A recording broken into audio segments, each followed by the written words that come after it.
গড়বেড়িয়ার T S সনাতন স্কুলের মাধ্যমিক পরীক্ষার্থী শুভজিৎ মণ্ডলের পরীক্ষার সিট পড়েছিল বহরু হাই স্কুলে।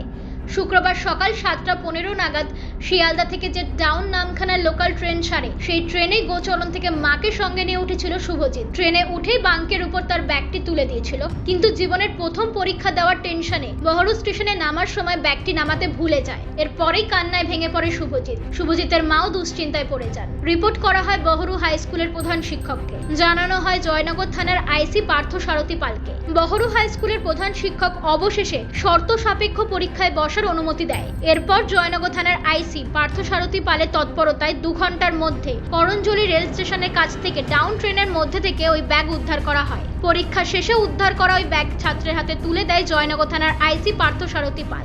গোচরণ থেকে আমরা ট্রেনে উঠেছিলাম, আসার সময় আমার ছেলের বড় স্টেশনে নেমে ব্যাগটা হারিয়ে গেছিলো, ট্রেনের মধ্যে পড়ে গেছিলো। স্কুলে এসে স্যারকে বলাতে স্যার পুলিশকে বলেছিল, আমরা পুলিশকে বলাতে ব্যাগটা আমরা পেয়েছি। ছেলে স্কুলে পরীক্ষা চলাকালীন আমরা ব্যাগটা পেয়েছি, পুলিশরা আমাদের ব্যাগটা এনে দিয়েছে। স্যারেদের ধন্যবাদ।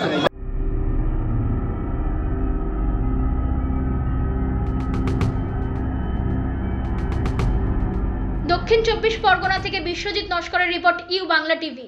ইউ বাংলা টিভি হৃদয় ছুঁয়ে যায়।